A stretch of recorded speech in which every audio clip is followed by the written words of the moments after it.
Do you remember our first conversation about this podcast? Yeah, it was in the before times, and we were in your apartment working on the Upper West Side. And truthfully, I thought it was a great idea, but I really wasn't sure how it was going to happen.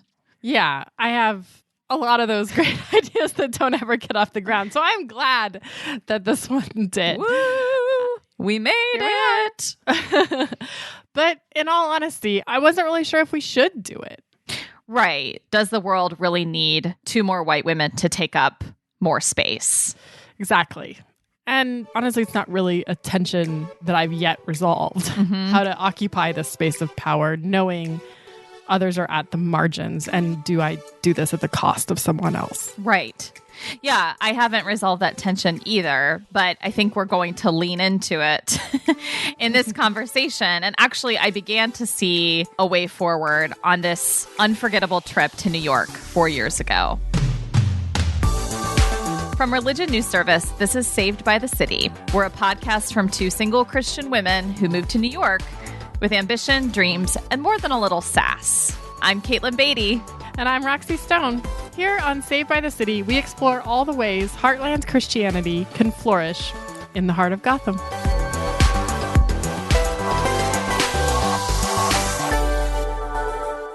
So this sounds like a random place to start, but have you heard of this lip color from MAC Cosmetics called Ruby Woo? I have. It's super famous for looking good on everyone, right? Exactly. That's how I found out about it. It's this gorgeous, rich red matte color. And about 4 years ago, I started seeing all these women on Twitter tweeting about how much they loved it. And they eventually started posting pictures of themselves wearing it. Yeah, there was Black women, white women, Latino women, Asian women posting pictures of themselves in that lipstick. So it sounds like an odd thing for a lipstick to inspire a pilgrimage, but that's exactly what happened. Okay. Lisa Sharon Harper, who we love, founder and director of Freedom Road, decided to launch the Ruby Woo pilgrimage. Yeah, I remember hearing about that. I love Lisa, and I remember seeing people posting about that at the time when it first launched. I'm assuming, though, that it was not about lipstick? Yeah, you could say that. Although we did one day, all put on lipstick and take pictures of ourselves. But what it really was a 4-day pilgrimage, 5 different cities. We were all committed to learning about the history of racism and sexism in this country, how both are so deeply woven into our nation's story. So definitely not frivolous topics. No. And it was such a whirlwind, right? 35 women on a bus. Oh my gosh. Driving to, we started in Seneca Falls, the birthplace of the suffragist movement, went to New York, Philly, Baltimore, Washington, D.C. And I think about that trip all the time. I'm still processing a lot of what I learned and heard over those 4 days. What do you remember most? What were some of those standout moments? So one of the most powerful events during the pilgrimage was a conversation we had with the civil rights activist Ruby Sales. We were in Harlem at the National Black Theater, and she was telling us, all these stories from her time being a leader in the civil rights movement. And she told a story about several other activists being released from jail. She was 17, and this volunteer county deputy was so enraged by their activism that he shot at her. What, like a law enforcement officer? Yeah, obviously there's some resonance with things going on right now. And this wasn't that long ago. This was mid-60s. And then Ruby tells us that this white seminarian named Jonathan Daniels, he was an ally in the work of the civil rights movement, stepped in that moment and took the bullet meant for Ruby Sales. And he died instantly. And she could barely speak for months after that. And even, we're sitting with her decades later. She's struggling to tell this story. And we were just how do you respond to that? Yeah, I don't know. That's really heavy. I mean, it seems like a lot to process in one trip, and it seems like you're still processing some of it. Yeah, I think part of what I wasn't sure about is what my role was on the trip. How so? In a refreshing way, I was one of a handful of white women who were on the pilgrimage. And I'm sure you have a similar experience. Most rooms that I am in, I'm in the majority. And so it was this opportunity to kind of step aside and make space for others to process and center their own stories and emotions and experiences. But then part of that role of listening that I felt like I was called to do, I worried that my silence maybe communicated like a lack of care or like disengagement. Right. So maybe the question is, how do you listen well?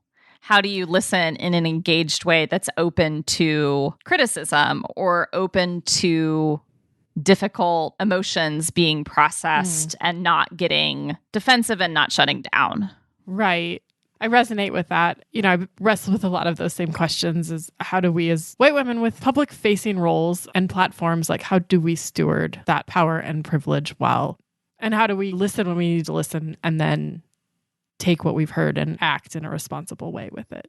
Yeah. Do you feel like you've been in situations where you were navigating some of those dynamics? Yeah, a lot. I would have said before this summer that I'd done a good job, or not a good job, but that I'd been invited into enough of those spaces, that I cared a lot. And so I felt I probably would have said, yeah, I've been in those spaces and have tried to listen and I care. Mm-hmm. And I, worked really hard in different places where I've been professionally to try to make space, make sure that there was a good representation of women, of people of color, of all of those things, mm-hmm. right? Like I would have said, I try really hard. Mm-hmm. But then this summer, I think with all of the racial justice protests that happened and all of the people speaking about it and books that were sort of, everybody was buying these books mm-hmm. and reading them, including me. And I think that really opened my eyes to like, okay, I have a long ways to go mm-hmm. and a lot still to learn. I remember seeing like a New Yorker cartoon this summer of like a Black person and a white person hiking up a mountain, and they're carrying racial justice on their back. And the white person says, I'm already so exhausted. And the Black person says, like, we're just at the beginning. Right. And so if we feel like we have a long ways to go, and it's like, but how much more do we do?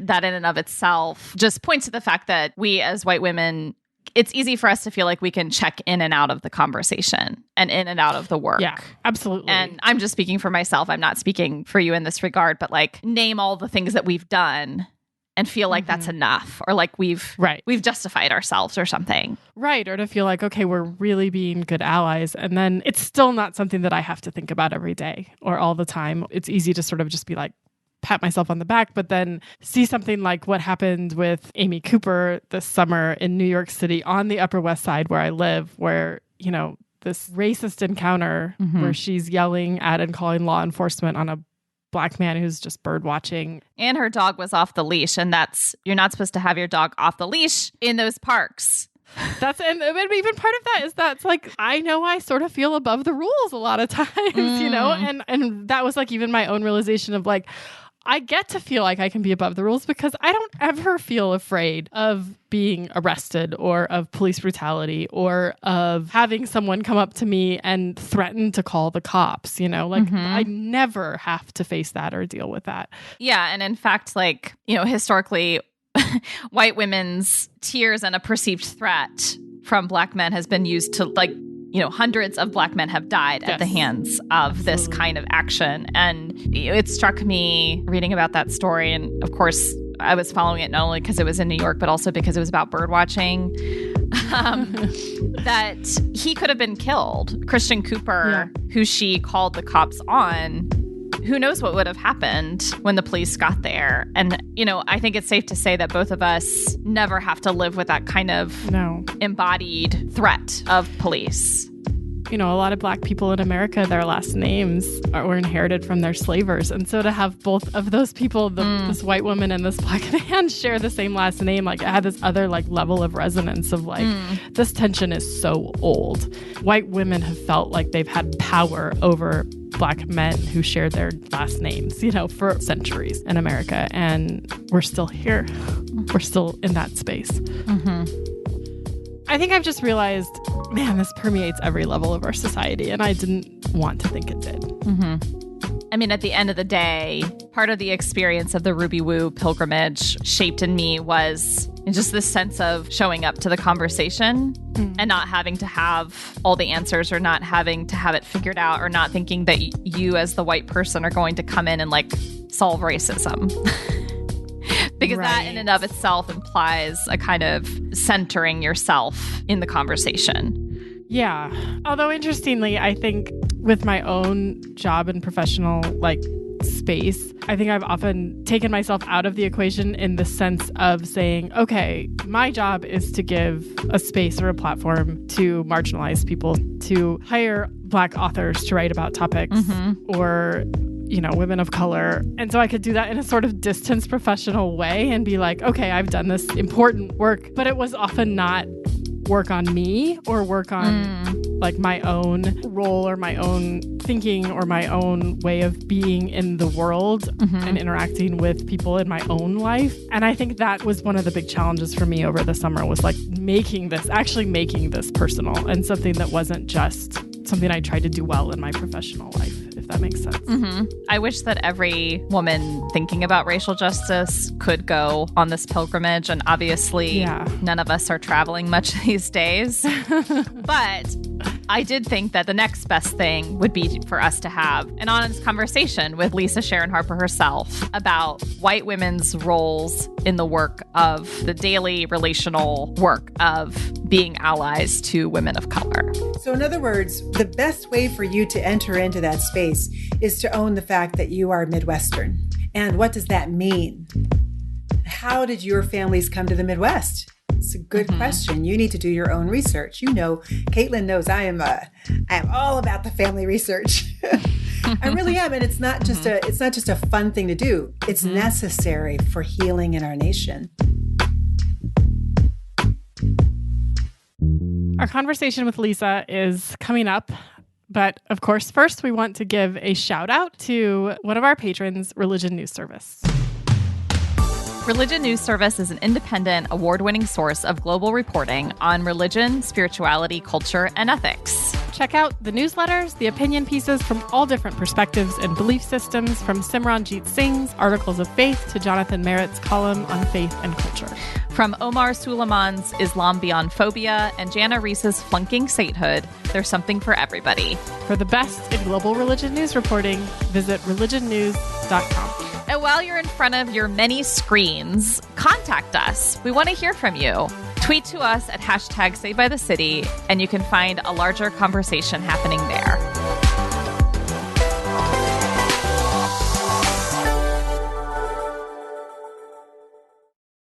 We are so honored to have our guest, Lisa Sharon Harper. Lisa is the founder and director of Freedom Road, a consulting group that bridges what she calls a narrative gap in our common understanding and common action.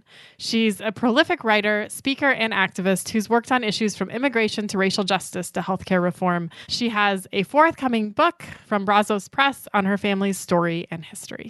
And full disclosure, I do get to edit that book, and it is going to be excellent. I'm so excited. Thank you so much for joining us, Lisa. I wanted to start by recalling a conversation that you and I had back in 2017 on the first Ruby Woo pilgrimage, which was an incredibly transformative 3 or 4 days with about 50, 60 Christian women, extremely diverse group of women. And being a white woman in that conversation and that time together, I felt like my primary role was to listen and learn. I think in a lot of white majority spaces, it's easy for me and other white women to kind of assume that we're at the center of the activity and the conversation. And so I was sitting back and trying to just listen and learn. And there was an afternoon where you came up to me and just asked, how are you doing? Checking in. What I remember of the conversation, what I had hoped to get across was that oftentimes white people, but especially white women, think that their rightful place in these conversations is silence, and that they're not allowed to speak, and it's not good for them to speak. People don't want them to speak. People want you to fade into the background and just not be seen, not be heard, right? And what I hope I communicated to you was that actually that could not be further from the truth. That when people of color share their heart and share their stories, what the hope will be is that those stories will be heard, really heard, reflected back, and interacted with. That you will call present as well. Mm-hmm. And present doesn't mean sitting there in a seat, right? Present means leaning in, listening, interacting with, asking questions to understand, letting folks know, I think I get this and this is why. Or I don't think I get it and this is why. And also being willing to be wrong, quite honestly, being willing to be called out rather, which is actually called in those conversations. Being called out is actually a call in. If people didn't care what you thought, they literally would not call you out. They literally wouldn't say anything. They just go, oh, But if they say something, it's because they care. They either love you deeply or they know that you have the level of influence that if your thinking is off about them and you reflect that back to your community, then their lives can actually be more, have more struggle in it. You know what I mean? So when people share their hearts and struggles, including their anger and their sadness and their pain, but also their joy in your presence, you can assume they've first of all chosen to do that because they didn't have to do that with you there. And then secondly, that they are inviting you into relationship. And relationship requires presence, full presence. Thinking about situations that may be similar that I've been in, I think I probably had a similar posture as Katelyn of like, oh, this isn't my place. This isn't my place to say anything. I'm here to listen and learn and to absorb and to reflect. And so I think it's powerful to hear you say that. I think a lot of emotions that stem from that for me and probably for other white women in those situations would be first, there's that resistance of like, not me, I'm not racist, I didn't grow up that way, or I don't believe that. And then I think there's some feelings of like, well, maybe I am, or I didn't see that influence on me or that way that I grew up. And so then there's feelings of like guilt and shame. And, I think there's also a discomfort of like, well, if I bring that to the table, then it's just centering white feelings again in the midst of this. And so I think there's, we're wrestling with a lot of those questions about how to be in that space, who we need to be in those spaces and helpful. And so I think this is not a question. This is just wondering like, where are we to go with those feelings? And is that the space for it? Or that's is, a great how question. do we deal with that? Oh my gosh. Like that's really literally like the question probably for white women, I swear. And I'll tell you, you have a good instinct. That's not the space for that. It's not the space for you to center your guilt. Guilt is real, by the way. Individual guilt is inappropriate unless you have literally contributed to it. But there is a reality of collective guilt. There is a reality of collective complicity. And complicity comes through silence, actually, more than anything else. And if it's not you, really, you just got to do your work. What about your ancestors? What about your grandma? What about your mom? Were they recipients of the GI Bill? Were they recipients of the Homestead Act, which is how most of the Midwest was, quote, won? Free land given out by the American government to white people, taken from Cherokees again, twice. They got their land stolen twice. Once in the Southeast. And then when they were moved to Oklahoma, their Oklahoma land was given away in the Homestead Act. So if you're of Irish descent, if it's not your family, it's your people who were a part of that. Also Swedish, Dutch, German, all of these people groups benefited from actual oppression. So it's not to say, oh, beat you with a guilt, whip or something like that. No. It's to recognize so that given the next time, and there is right now, opportunities to make better decisions for the justice of all, you in your generation, you can turn it around. You have the ability to say yes to justice, not yes to injustice. So when I say guilt is real, what I mean to say is guilt is actually a gift. Guilt, when you feel it, when you realize, ooh, my family was a part of that. When you realize, ooh, I am a part of that. Well, that's a gift. Because guilt is an actual action that was done, it can be undone. It's not a state of your being. Now, when you sense shame, that's another story. Shame is like that pervasive feeling that I am bad. I am rotten. I am evil. My people are evil. Shame silences you. There is no way actually to repent of shame, because shame is not about your actions. It's about who you are. When you feel that, when you feel frozen, like there's nothing I can do, that's not guilt. That's shame. And then what you got to do is you got to say, shame, go to hell where you belong. You know, I send you back to hell, back with the devil and his demons, because you don't belong around here. And then lean into the conversation again. And you lean in. The best way to lean in is by asking questions. Yeah. Going back to this distinction between like individual guilt and collective guilt, as you put it, I think a lot of white Christians really get individual guilt. I mean, that's how the gospel has been preached to them for years and years and years. And when you talk about experiencing and partaking in a guilt of something that you don't think that you individually chose. Yeah, that's right. It's a real barrier. So in your decades of experience working in some of those spaces, what are some of the primary barriers that you see to white Christians and maybe especially white Christian women grappling with the realities of systemic racial injustice? White women, I will speak this into the white women situation. White women can be some of the most ardent supporters of that hierarchy, either through their silence or through allowing their bodies to be used as moral covers for white men. Right. And that happens because in the bargain, at least white women get to be white, even if they don't get to be men. Right. And so much of the system and the way that it was built, white women's survival was based on being connected to a white man. Oh my gosh, and yes. the power structure that came with that. And yes, while that may not be as true anymore, the feeling of dependency there or the desire for that supportive structure is still there. What I've learned is that white women are literally reared.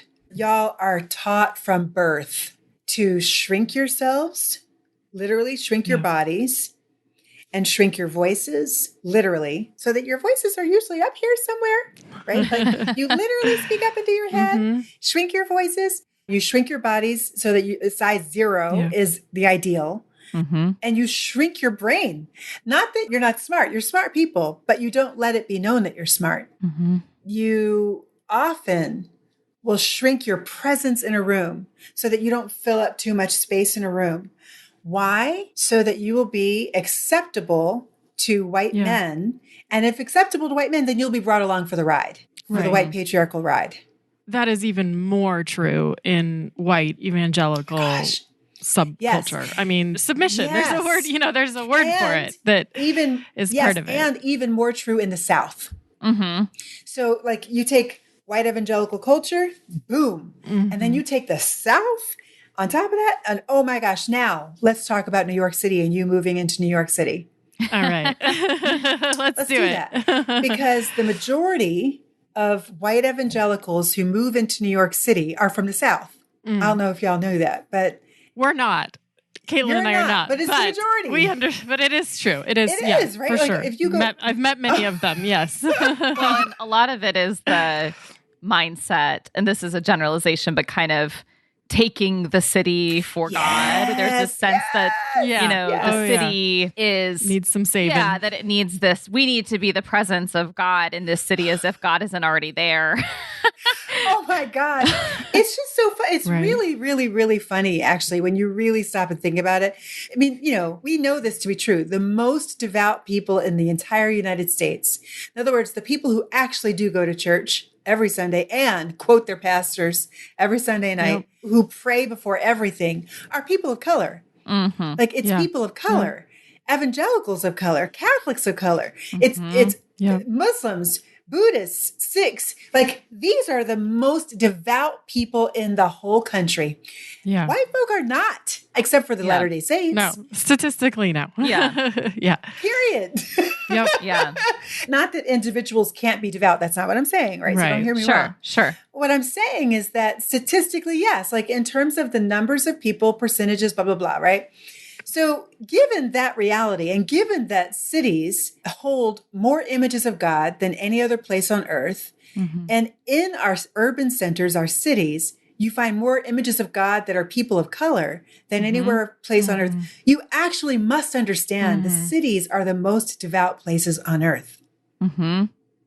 Yeah, I mean, when friends would comment to me before I moved to New York, like, oh, you just got to be careful. And I would think, there is a church on every corner, more than every corner in Brooklyn. So that comment is this refusal to recognize the devotion of the people of color who have been in New York for centuries now. Right. You know, it's almost like, well, but because the white Christians aren't there, that it's not really devout. Yes. Right. And there you got it. That is called a colonizing mindset. Right. So that is the colonizing impulse. It's the impulse to come in, to go into territory, take the territory, claim it as in claim the right to rule, and that things are not well until you do. Right. So religiously, I mean, so many Southern Baptist churches, PCA churches. How many PCA church plants do we have in New York City? Oh my God.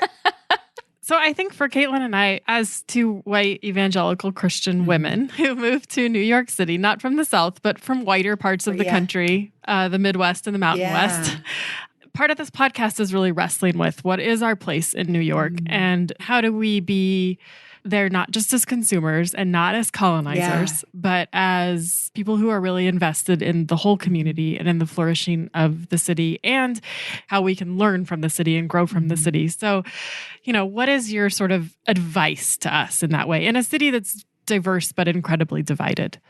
Yes, New York City is both of those things. In fact, back when I was living there in 2010, I think, or somewhere between 2008 and 2010, I think it was Time Magazine did a report on the 10 most segregated cities in America. And New York City was number one. I was like, wow, we have such a myth there of being so desegregated. Everybody rides the subway. We're all together on the streets, like, you know, but actually when everybody goes home, it is the most segregated city in the country. Which is where everybody is right now. Home, that's right. That's true. So how do you do it? That's a great question. I think that first and foremost, you have to actually own where you're from and maintain connection to where you're from.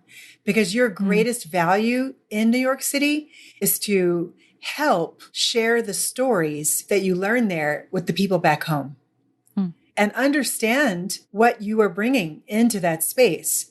Like, so you're not you are all your ancestors and you. Literally, like in your actual DNA, you're literally bringing everybody into the room when you walk into a room. But also, you're bringing your culture, your Midwestern, upper Midwestern culture. You are bringing your evangelical culture. You are bringing a worldview that was shaped over long periods of time through actual experience of government policies and people interacting with those policies around your ancestors, and that shaped their worldview and they handed it down to you. So in other words, the best way for you to enter into that space is to own the fact that you are Midwestern. And what does that mean? How did your families come to the Midwest? It's a good question. You need to do your own research. You know, Katelyn knows I am all about the family research. I really am. And it's not just a fun thing to do. It's necessary for healing in our nation. Because unless you understand you are Midwestern, then you won't understand that as a Midwestern white woman, you are part of American history that actually has connection to New York City. Has connection to Boston, has connection to Philadelphia, has connection to the South, a real connection to the South. When you come into New York City, I would be asking the question, how does New York City interact with my history as a Midwesterner? And what can I learn about myself here? That's what I really would do if I were you. And I know that sounds like, oh, but that's centering whiteness. No. We're not centering you in the conversation. We're asking you to center your story so that you can know your story. Because the number one reason why we continue to be where we are in this nation, why we had January 6th happen, is because white folks don't know, really. They don't know their story. They know what they were told, but they don't really know. You know, I've noticed several times in our conversation, you've said white and then sort of gone back and said of European descent. And is that sort of related? Like we're not like understanding our own history and our own ancestors and not just us as white. You got it. You're very smart. Well, no, I'm serious. I don't mean to joke too much. That's actually very astute of you. Whiteness is a construct. And so I actually do call some people white, but you don't want me to call you white. Because if I call you white, it's because I actually see that you are captive to whiteness, that you are not only are you a person of European descent, but you're bought in to the lie of human hierarchy and you're holding on to your rung in that hierarchy. If I call you white, know that I'm calling you out, right? Which is actually a call in. So when I say a person of European descent, what I'm really doing is I'm calling forth the history, the reality that there are many different people groups that came to the United States from Europe. The reason why your people came to America usually is because they were traumatized in Europe. They were traumatized through famine or oppression. Right. And so they got on a boat and they came here, and traumatized people then traumatized people. Yeah. And I don't think until you understand your own trauma, I mean the trauma that came before America, then I don't think you can actually understand how to stop inflicting that trauma on others. The idealist in me wants to be like, we're all women, you know, women of any color and unite against the patriarchy. But there's obviously such a history of anti-Blackness in white feminism, especially that anti-patriarchy isn't necessarily a unifier. What is the sort of racial justice and gender justice intersection, and how do white women sort of participate well as feminists in terms of facing not patriarchy in general, but especially white patriarchy? Well, I am tempted to turn to Katelyn and ask her, Katelyn, what do you think? Because Katelyn went on the Ruby Woo pilgrimage, and that's what that was all about. Literally, I'm not just tempted. I'm going to ask Katelyn, what do you think? Okay. So I guess I'll just speak more personally in my work as an editor who's been given some measure of power, a responsibility in a white majority context, that part of my role not only is to address some of the patriarchal norms in that context, but to deplatform myself. Like, I'm not really doing my work in that space if I'm only bringing along other white women. And I think looking back on previous work, I haven't always done that well, because I won't name which organization, but if you look at my bio, you can probably figure it out. There was an attitude that, like, if you try to shoot for racial diversity and gender diversity, it's becoming too progressive, or it's becoming too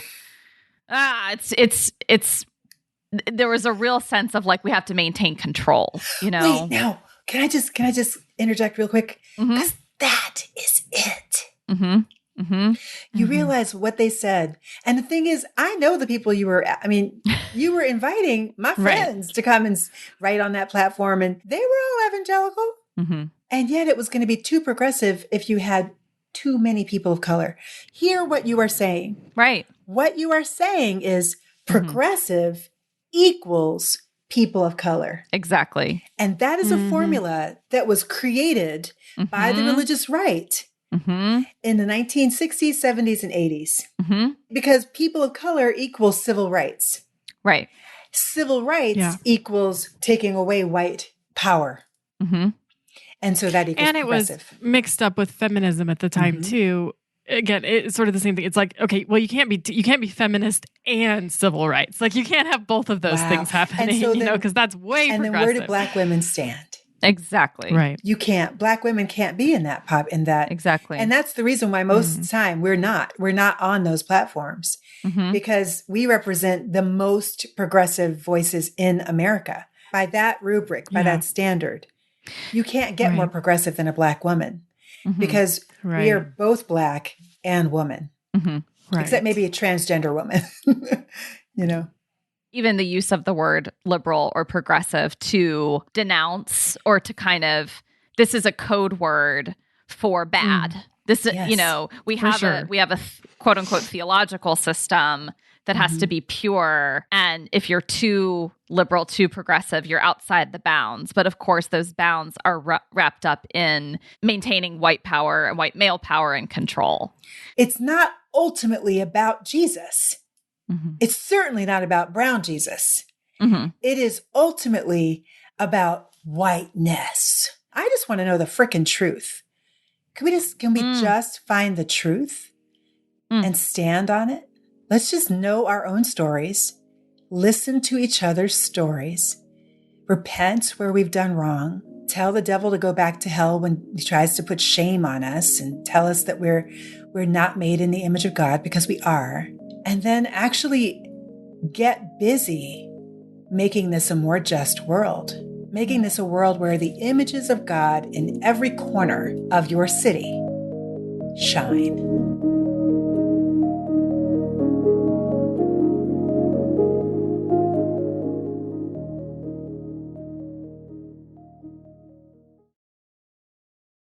One of the big moments for me listening to Lisa that I felt very inspired and challenged by was to follow her instructions and actually learn about my own history in this country. And honestly, I don't know it very well. You know, my family tree doesn't go back very far that we've traced. Yeah. I mean, I think you could find Beatty family history in Ireland, England, German, Scottish. You could probably tell that from my pasty white skin that that's where I'm from. But yeah, I don't have a strong sense of how my ancestors ended up in the United States. Yeah, I don't either. I mean, like you, I know that I've got a little bit of various European ancestry, primarily, if the red hair didn't give it away. And it does. I am primarily Irish. So we have that in common, some Irish history. I wish I had hair like yours. You got the better genes. I don't know. You've got that baby doll skin.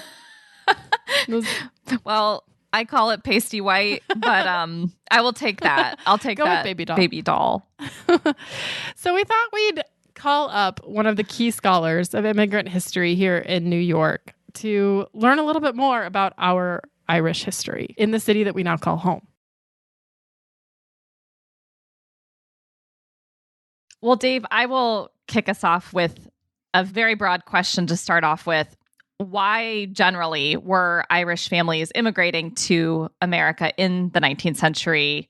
And what did they generally experience once they got here? Yeah, so I think that like many immigrants at the same time, it's about economics.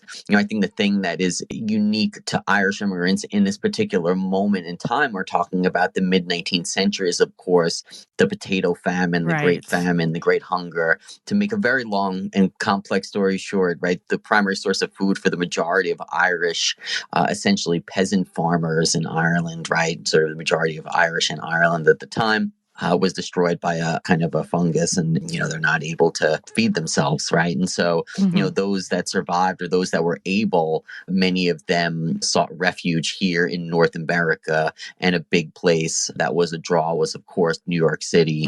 But they weren't necessarily welcomed with open arms, right? There was persecution that the Irish specifically faced when they arrived in New York. Yeah, and I think the way to think about, right, it's the sort of well-worn trope of a, quote, nation of immigrants is one I think that historians are finally beginning to interrogate, right? There are lots of people who have come here either voluntarily or involuntarily over the course of the nation's history. Yes, they were, looked upon by native-born Americans. Who are these people? What are they bringing? Kind of questioning and discrimination and sort of all of the kinds of things that come with that perspective. And many were Catholic. Yeah, that's the other big component. What does it mean to have large numbers of Catholics? Who do they owe their, quote, allegiance to? Is it the Pope in Rome ultimately, or is it their sort of newfound home, the United States? And I think, it's important to sort of understand that the Irish were really really sort of according to the views of native-born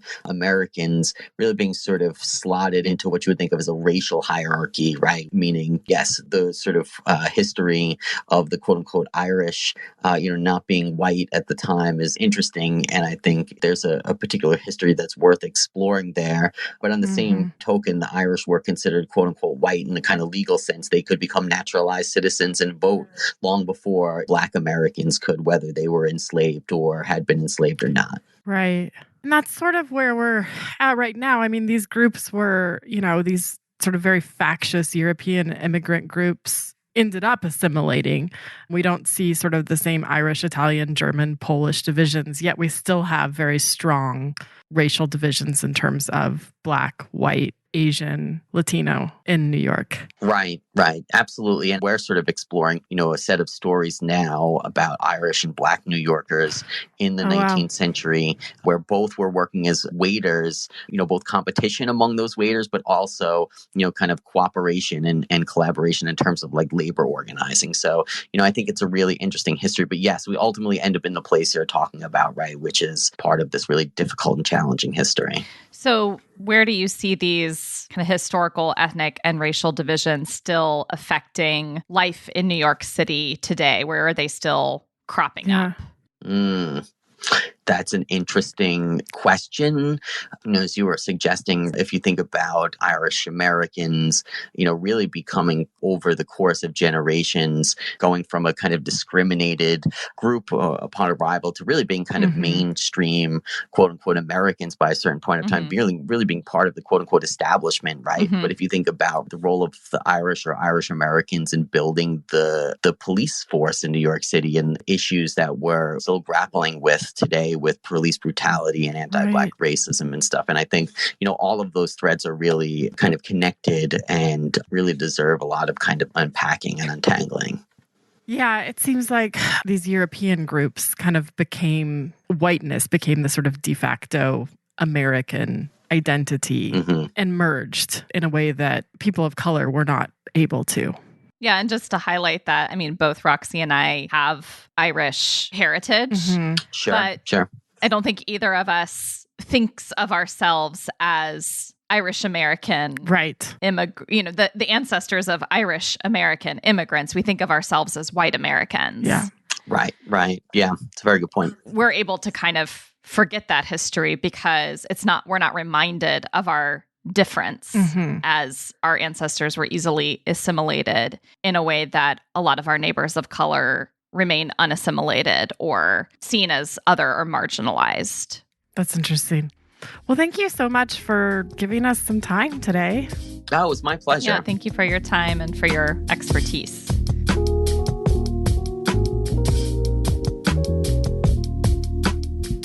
So Dave laid out a lot of history for us, and I'm wondering what struck you or stood out to you in the history that he presented. Yeah, I think it was interesting to hear about some of the early Irish experience in New York and some of the persecution that they faced, especially around religion. But I think what struck me more is that it didn't last very long. These various European immigrant communities really did start becoming a melting pot. This European descent, this whiteness, became the overarching de facto American identity. Right. Like Lisa said, a lot of our ancestors were deemed white by the state. And because they were assimilated into this project of whiteness in America, that's why we're not aware of any real ongoing legal or cultural prejudice against people of Irish descent and other European countries. Right. I mean, aside from the red hair, it took me doing a DNA, one of those Ancestry.com kind of tests, spit tests to really confirm, oh yeah, my ancestry is Irish and English and some German. My family doesn't carry any sense of identity around that. We don't celebrate St. Patrick's Day in some kind of significant way, or anything like that. I know there are parts of the country that still have more of that tie to their European heritage, but I really don't. So I don't think about it very much. And I certainly don't think about it in the way that Black people in America are forced to think about their heritage and their ancestry on a daily basis. Yeah, you hear people comment sometimes like white people don't have culture. which is not true. Like, to be a human is to have cultural norms and values and practices. But I think what that is trying to get at is the sense that, like, because we're disconnected from our heritage, we've lost a sense of narrative and identity. And in the absence of that, a lot of white people in this country have attached to overtly racist ideas about themselves, like white supremacy. That's the common culture. Right. In some ways. Right. The inherited culture is whiteness, which Lisa was talking about. And it was, I think, driven home by that interview with Dave at the Tenement in a way that connected some dots to me about why, in some ways, whiteness became the de facto American culture. And in some ways was set up as anti-Blackness, too. So how does knowing all of this inform how we engage racial justice today and try, however imperfectly, to be better allies to neighbors of color? I feel like it could go a lot of ways. I think one takeaway that I had from this and other things I've been reading and thinking about is, what does it really mean to decolonize our faith? In other words, what does it mean to separate a faith that in many ways I inherited from Europe and European ancestors, like how to separate that from whiteness. And I actually ordered a bunch of books by Irish theologians recently for that very reason, to like connect back to like sort of the Irish roots of my faith as maybe part of that in terms of understanding the colonializing aspects of my own faith. What are you tackling right now, or what are you kind of thinking about in terms of your role in being an anti-racist? Well, this goes back to something you mentioned earlier. I resonate with the sense of recognizing that I do have a role to play in my professional life in terms of, I mean, I have an opportunity to give, like literally kind of give platforms to authors. Yeah. And part of the work of decolonizing our faith corporately is to really highlight resources from theologians of color, authors of color, activists of color who are maybe, I think Lisa would suggest, bringing us back to a more truly biblical understanding of the Christian faith and peeling back layers of whiteness that have been built up in the American church for centuries. So I definitely feel a responsibility in my professional life. I think I'm challenged to build relationships as well. And even saying that, you know, I have been able to build relationships with Black women through my work. But truthfully, I don't interact with a lot of women of color in my daily life. And maybe it starts with interrogating why that is. Like, is it about the church that I go to? Is it about living in a gentrified neighborhood, which I certainly do. Right. So I think the work seems to be a lot of interrogation and committing to the process of continuing to learn. Yeah.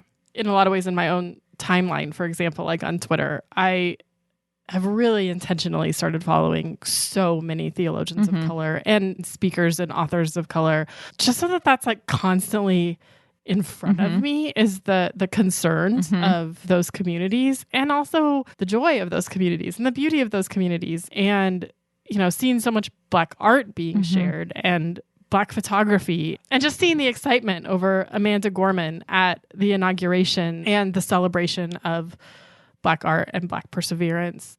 I've learned so much that way. And I've invited a lot of people to write for RNS that I've learned about just by doing that, and by sort of going on like Twitter, like follow this person and then follow this person they know and follow this, you know. And like I recently had an experience where I was working with an author who wrote a piece that I had pitched, and we ended up kind of wrestling over the topic, and I was kind of trying to push it in a direction that I began to realize I thought was great, but really was coming from a white woman's perspective. And I had started to center myself in that, or to center my understanding in that. And that was really humbling, and I had to like really apologize to this author. And so I think sometimes being willing to be wrong is part of this too.